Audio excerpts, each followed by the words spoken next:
Bienvenidos viajeros de Tierra Media. En este vídeo voy a contaros todo lo que sabemos sobre los anillos de poder de la Tierra Media, tanto los 3 de los elfos como los 7 de los enanos, los 9 de los hombres y el anillo único. Os contaré su origen, su número, sus características, sus poderes y su historia.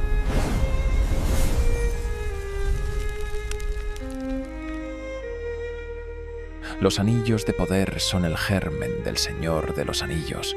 Su importancia es equivalente a la de los Silmarils de Fëanor, pues a su alrededor se desenvuelve la mayor parte de los eventos que ocurrieron durante la Segunda y la Tercera Edad de la Tierra Media.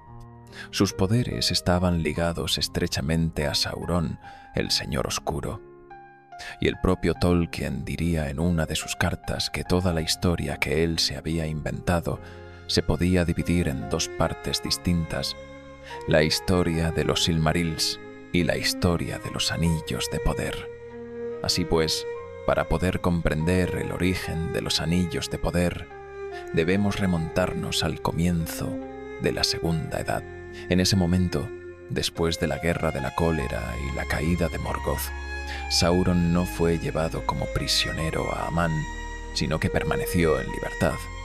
Y poco después surgió en él el deseo de convertirse en amo y señor de toda la Tierra Media. De entre todas las razas que la habitaban, los más poderosos eran los elfos, de modo que decidió someterlos a todos, por lo que en el año 1200 de la Segunda Edad empezó a ir de un lado a otro entre ellos con la intención de seducirles.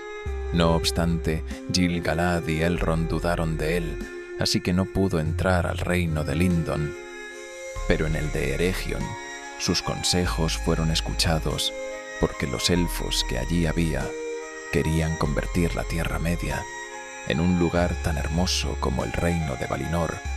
Así que aceptaron a Sauron y aprendieron de él tanto como pudieron, decidiendo al fin forjar unos anillos de poder en base a sus enseñanzas, que pudieran hacer precisamente eso: retener el tiempo y preservar la belleza. En aquella época se hicieron muchos anillos mágicos distintos que además eran de clases diferentes.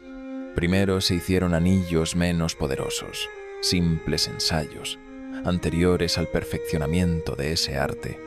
No eran más que bagatelas para los herreros elfos, aunque podían resultar peligrosos para los mortales. No sabemos cuántos de estos anillos menores llegaron a hacerse, porque nunca se les dio mucha importancia. Se hicieron los primeros solo para practicar, y no sabemos qué fue de ellos. Luego se hicieron los grandes anillos, que son conocidos como los Anillos de Poder.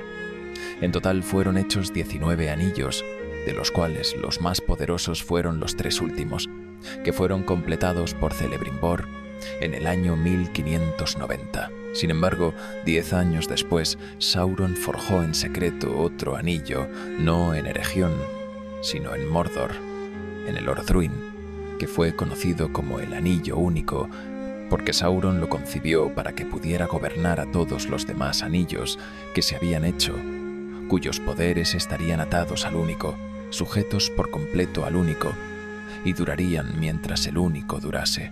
Por desgracia para Sauron, tan pronto como se puso su anillo en el dedo, Celebrimbor se dio cuenta de quién era en realidad.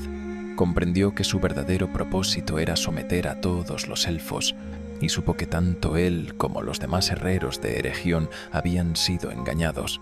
Por tanto, trató de destruir los anillos de poder de inmediato, pero no pudo hacerlo, porque eran demasiado fuertes y no podían ser dañados o destruidos en ninguna forja u horno, sino que solo podían ser consumidos, bien por el fuego de los dragones o bien destruidos en Lorodruin.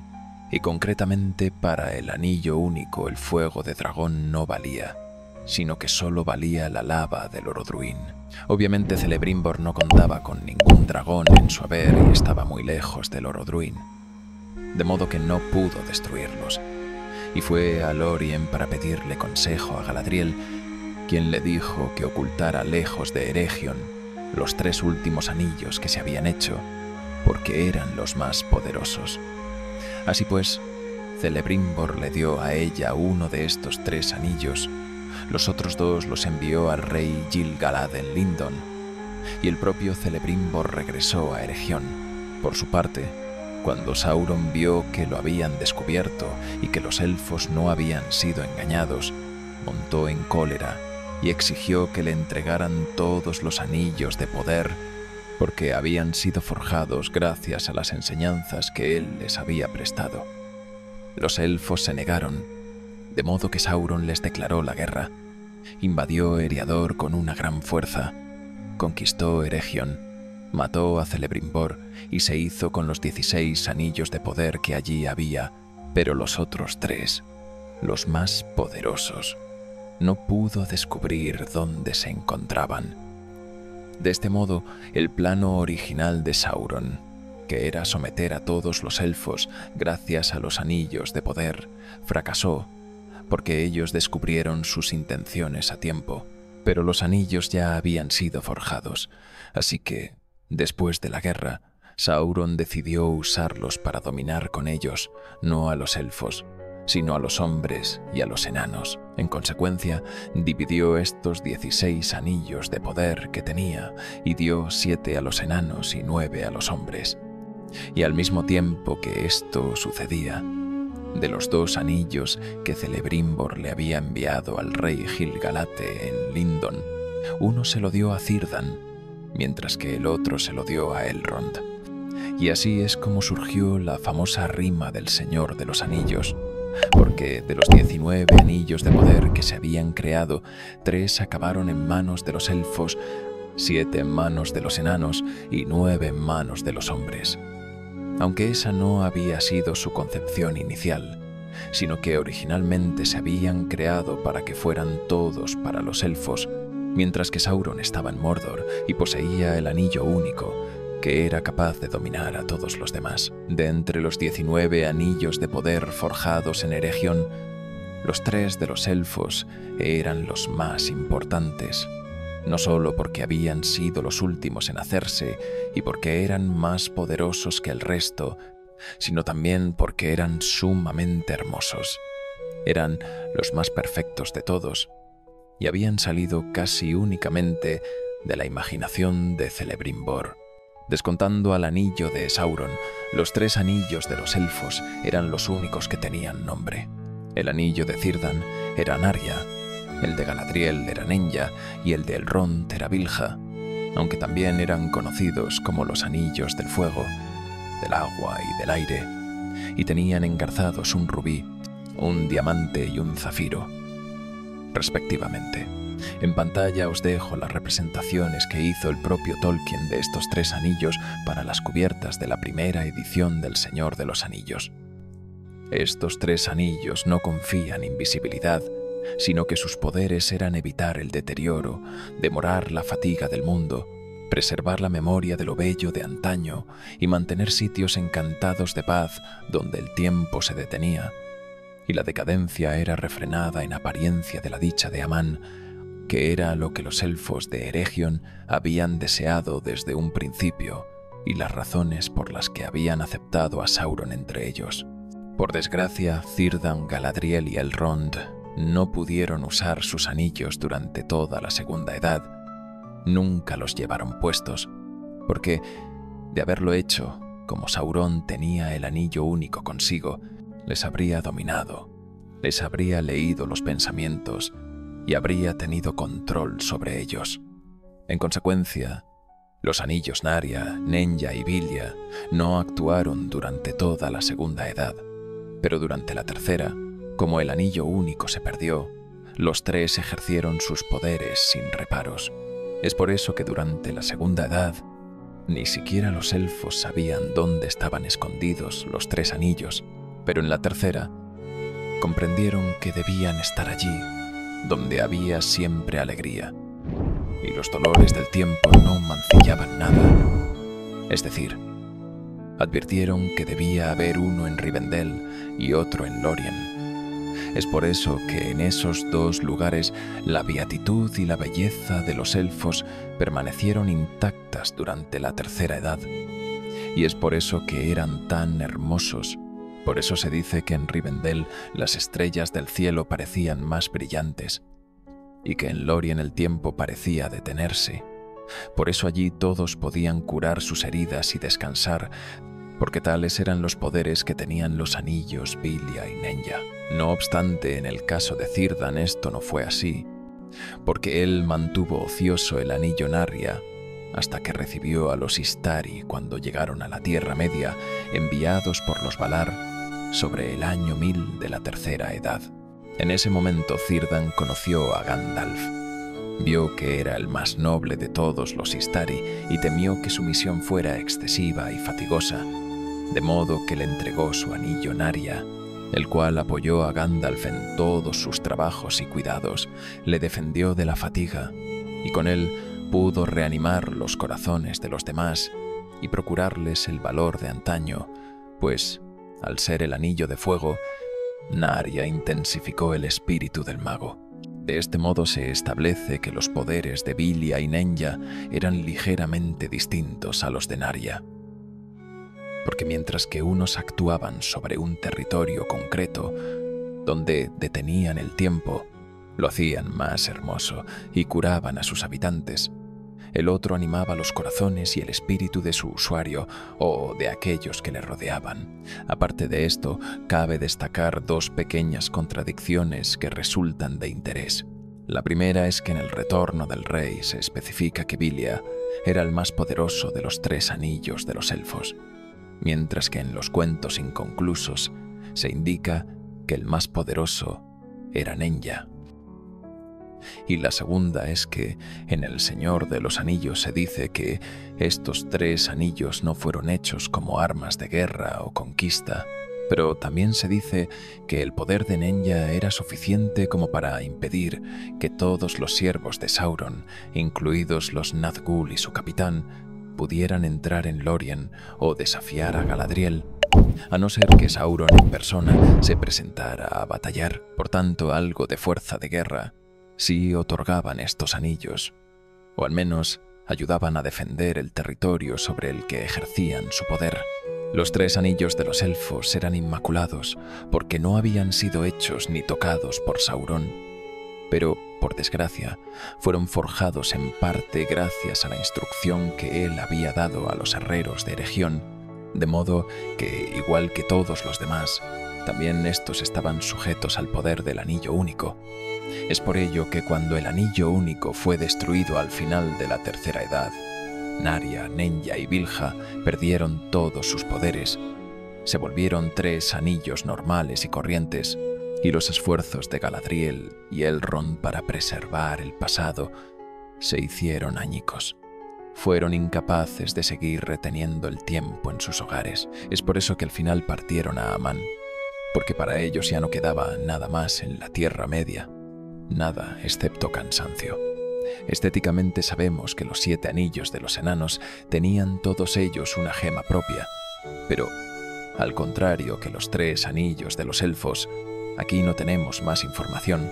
No sabemos qué gemas tenía cada uno de los 7 anillos, ni tampoco si tenían nombres propios. En ningún lugar se nos indica que, señores, enanos Sauron entregó estos anillos, pero como eran 7, y justamente había 7 casas de los enanos, entre los fans siempre se da por sentado que cada uno de los reyes de las 7 casas recibió uno de los 7 anillos, teoría que queda más o menos confirmada si tenemos en cuenta que uno de estos anillos fue entregado a Durin III, el rey que había en Khazad-dûm a mediados de la Segunda Edad. Sauron les entregó a los enanos estos 7 anillos para corromperles y esclavizarles, pero, de nuevo, su plan no salió según lo previsto. En el caso de los elfos, no había podido someterles, porque no usaron sus 3 anillos en toda la Segunda Edad. Los enanos no fueron tan precavidos, sino que usaron sin demora los 7 anillos, pero como raza habían sido creados para resistir y nunca doblegarse, de modo que resultaron ser inquebrantables. Podían ser asesinados, pero nunca esclavizados o sometidos a otra voluntad. Por esta misma razón, los anillos de poder no ejercieron sobre ellos ninguno de los males que sí obraban sobre los demás mortales. Es decir, nunca les confirieron invisibilidad, ni afectaron sus vidas alargándolas o acortándolas, ni Sauron pudo leerles los pensamientos. Además, se indica que estos anillos tenían una cosa positiva, y es que les ayudaban a multiplicar sus tesoros. De alguna manera servían para tener más y más oro. Sin embargo, aquellos que poseyeran un anillo de poder nunca hablaban a nadie de él. Se negaban a entregarlos hasta que estaban cerca de la muerte. Y lo peor era que sus corazones se inflamaban con una abrumadora codicia de oro y cosas preciosas, de modo que se llenaban pronto de cólera y deseo de venganza frente a aquellos que les desfavorecían, mal del que luego Sauron obtuvo gran provecho. De los 7 anillos de los enanos, el único del que tenemos algún dato es el que fue entregado al rey de Khazad-dûm y que es conocido como el Anillo de Durin. Los enanos creían que este anillo había sido el primero de los 7 en ser forjado y decían que había sido entregado al rey Durin III no por Sauron, sino por los herreros de Eregion, aunque en todos los demás textos se indica que no fue así, que se lo entregó Sauron y no los herreros. En cualquier caso, sabemos que fue transmitido de generación en generación entre los reyes del pueblo de Durin durante aproximadamente 4.5 años, hasta que llegó a manos de Thrain II, padre de Thorin Escudo de Roble, que fue su último propietario. A pesar de que estos anillos no afectaban a los enanos tanto como Sauron esperaba, no cabe duda de que ejercían un poder maligno sobre ellos, y se dice que la mayoría de los males que sufrieron los herederos de Durin se debían a su influencia. Pues, por ejemplo, fue el anillo quien hizo enloquecer tanto a Thror como a Thrain, con lo que se mató primero uno en Moria y luego otro en Dol Guldur. Sauron odió a los enanos por mostrarse inquebrantables, de modo que decidió hacerles tanto daño como fuera posible y recuperar los anillos de poder. Es por ello que todos los tesoros de los enanos fueron saqueados. 4 de los 7 anillos fueron consumidos por el fuego de los dragones y 3 fueron recuperados por Sauron, el último de los cuales fue el anillo de Durin, que se lo arrebató a Thrain en Dol Guldur. Estos 3 anillos que recuperó se los ofreció a finales de la Tercera Edad al rey Dain II en Erebor a cambio de información sobre Bilbo, pero Dain no aceptó, así que permanecieron con Sauron hasta la destrucción del Anillo Único, momento en el que se hundieron con las ruinas de Barad-dûr y fueron así destruidos. De la forma estética de los 9 anillos de los hombres, sabemos tan poco como de los 7 de los enanos. Se nos dice que los 9 tenían una gema propia, pero desconocemos qué gemas eran o si cada anillo tenía un nombre propio. Lo que sí sabemos es que, igual que con los enanos, Sauron entregó los anillos a los hombres que quisieron aceptarlos fuera por ambición o codicia, con el objetivo secreto de corromperles y esclavizarles. Con los elfos había fallado porque no usaron los anillos. Con los enanos había fallado porque usaron los anillos, pero se resistieron a su dominación. Pero con los hombres no falló porque ellos usaron los anillos y demostraron ser los más dispuestos a someterse. Sauron les engañó porque los que llevaron los 9 anillos alcanzaron gran poder en su época. Eran reyes, hechiceros y guerreros que ganaron riqueza y gloria, aunque solo daño resultó porque todos los anillos que Sauron gobernaba los pervertía con bastante facilidad, pues él mismo había contribuido a hacerlos. Estaban malditos y traicionaron a todos quienes los llevaban. Debéis recordar que el propósito con el que los elfos de Eregion habían hecho los anillos de poder era la prevención o la reducción del declive y la preservación de lo que es deseado o amado, y es por ello que, como efecto colateral, si quien usaba un anillo de poder era un hombre mortal. No crecía ni adquiría más vida, sino que simplemente continuaba existiendo hasta que al fin cada minuto era un agobio. Además, y como poder derivado de Sauron, los anillos podían hacer invisible el cuerpo material, de modo que, si un mortal empleaba un anillo a menudo para volverse invisible, acabaría desvaneciéndose del todo. Estos dos poderes también los tenían los anillos de los enanos, pero claro, como los enanos eran inquebrantables, estos dos poderes nunca obraron en ellos, mientras que los hombres los sufrieron ambos. Así pues, las vidas de los 9 hombres se alargaron hasta que parecían no tener término, llegando a hacerse insoportables, y ellos se hicieron invisibles a menudo, pero no con poca frecuencia. Vieron solo los fantasmas y las ilusiones que Sauron les impuso. Tarde o temprano, de acuerdo con la fortaleza original de cada uno y con la buena o mala voluntad que hubieran tenido desde un principio, fueron cayendo bajo el dominio del anillo que llevaban y bajo la servidumbre del único que era propiedad de Sauron, hasta acabar volviéndose invisibles para siempre.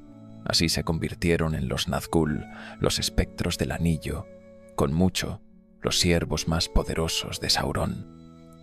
La oscuridad andaba con ellos y clamaban con las voces de la muerte. Para más información sobre sus identidades y sus vidas, podéis ver directamente mi vídeo sobre ellos. Basta decir aquí que, una vez sometidos, devolvieron sus 9 anillos a Sauron, quien los mantuvo siempre en su poder para tener así control absoluto sobre sus voluntades. De este modo, se aseguró que jamás actuarían en su contra, y si uno de ellos, aunque fuera su capitán, se hubiera apoderado del anillo único, nunca se habría sentido tentado de usarlo y usurparle el poder a su amo, sino que se lo habría llevado inmediatamente a él. Es por eso que los Nazgûl le fueron leales durante toda la Tercera Edad, porque aunque Sauron no tenía el anillo único consigo, sí guardaba los 9 anillos con los que podía dominarles. Los Nazgûl estuvieron con él hasta que el anillo único fue destruido, momento en el que sus anillos también se destruyeron con la ruina de Barad-dûr, y los propios Nazgûl encontraron la muerte. Hasta ahora hemos analizado los 19 anillos de poder que fueron forjados en Eregion y hemos visto que todos llevaban una gema engarzada. Sin embargo, el anillo de poder número 20, el anillo único, también llamado anillo soberano o anillo regente, no tenía ninguna gema, sino que era de oro, redondo y sin adornos, como si fuese de menor importancia, aunque poseía unas marcas grabadas en caracteres élficos de Eregion, pero cuyo significado era en la lengua de Mordor, que solo aparecían cuando el anillo estaba caliente, y decían lo siguiente: un anillo para gobernarlos a todos, un anillo para encontrarlos, un anillo para atraerlos a todos y atarlos en las tinieblas. Tal como se indica en esta inscripción, el anillo único estaba pensado para controlar a los otros 19 anillos de poder, de modo que el anillo único poseía todos los poderes de los demás, podía ver los pensamientos de aquellos que los usaban, podía gobernar lo que hacían y al final podía esclavizarlos completamente. No obstante, para conseguir eso, Sauron se vio obligado a ceder gran parte de su poder innato, de su fuerza y su voluntad al anillo único, porque ese anillo debía ser todavía más poderoso que los anillos de Eregion si quería gobernarlos. En consecuencia, mientras lo llevaba puesto, su poder en la tierra estaba mejorado, e incluso si no lo llevaba, ese poder existía y estaba en compenetración con él. Sin embargo, al forjar este anillo se creó a sí mismo 2 puntos débiles.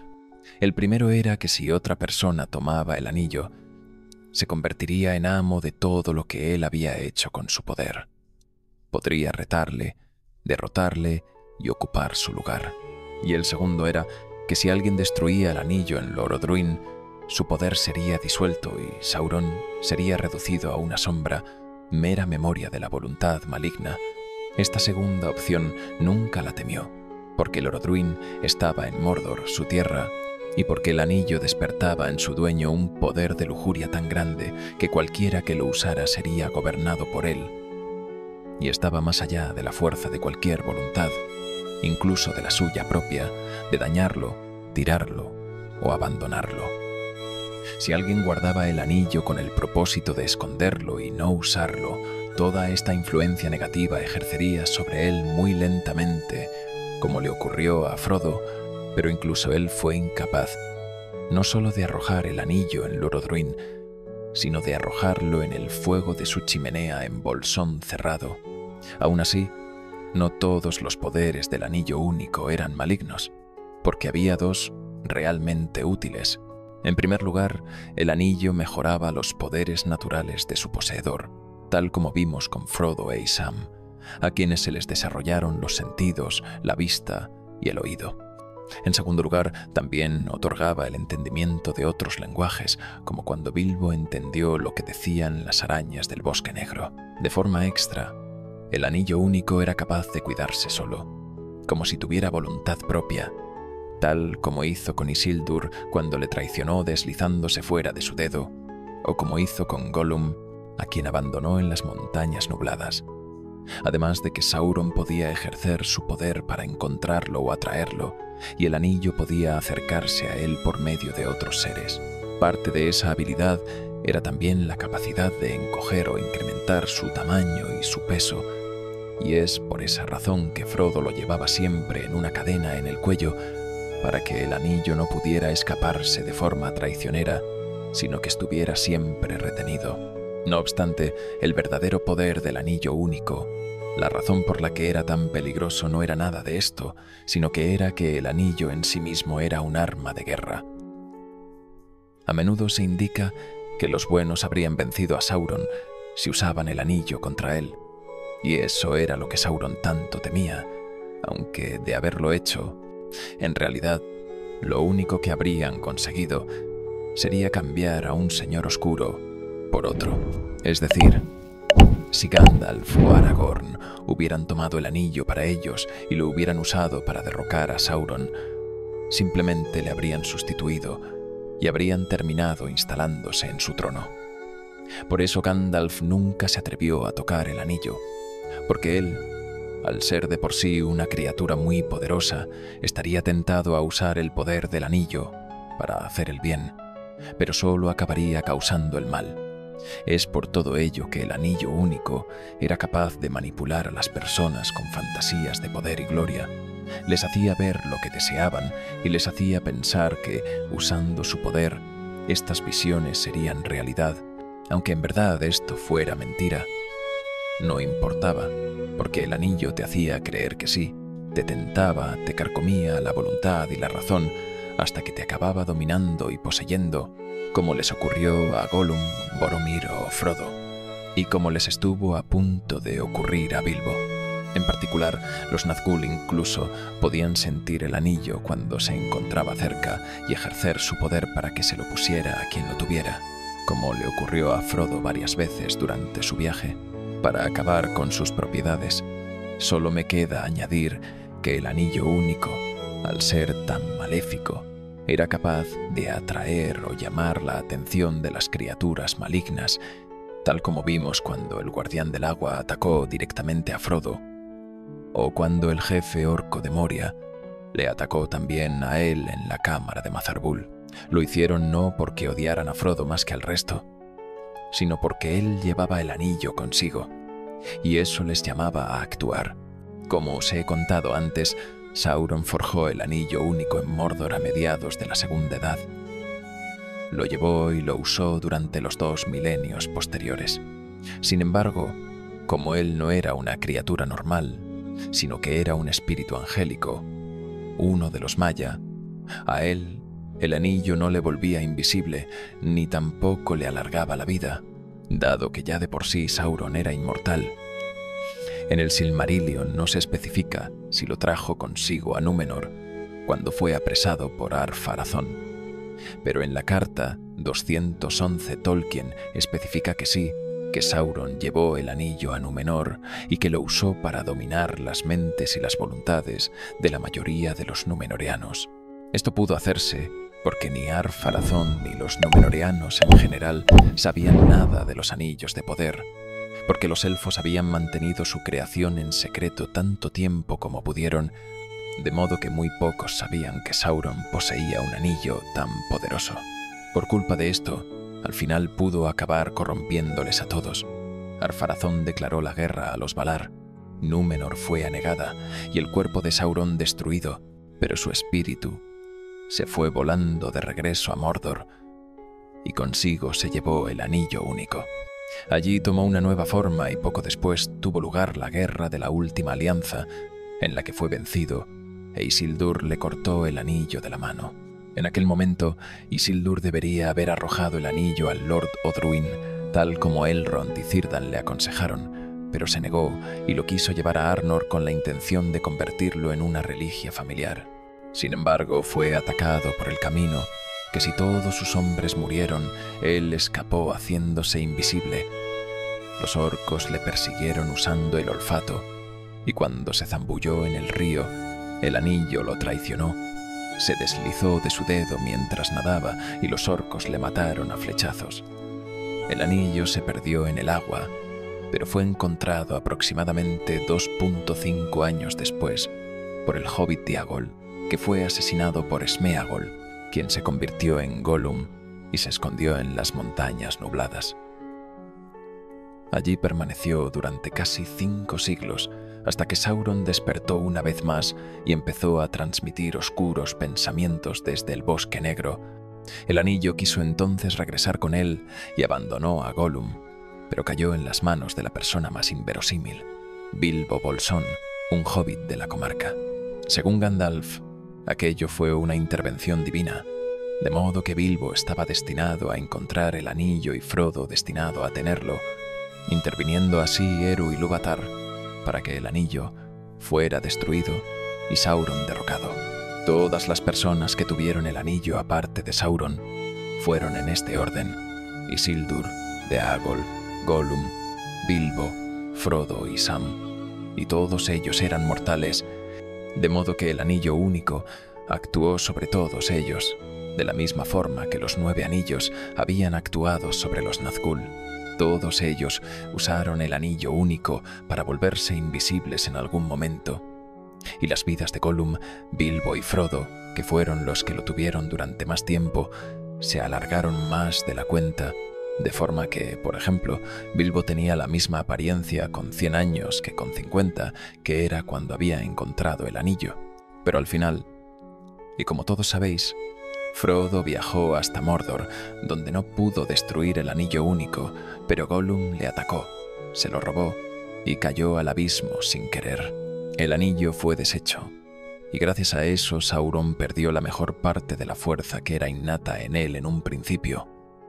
Todo cuanto fue creado o construido con ese poder se derrumbó. Él quedó mutilado para siempre, convertido en un mero espíritu maligno que se atormenta a sí mismo en las tinieblas, y nunca más volvió a crecer ni a tener forma alguna. Y así fue que de los 20 anillos de poder forjados en la Segunda Edad, el único, los 7 y los 9 fueron destruidos, mientras que los 3 desaparecieron, y con ellos terminó la Tercera Edad, y concluyeron las historias de los elfos en la Tierra Media.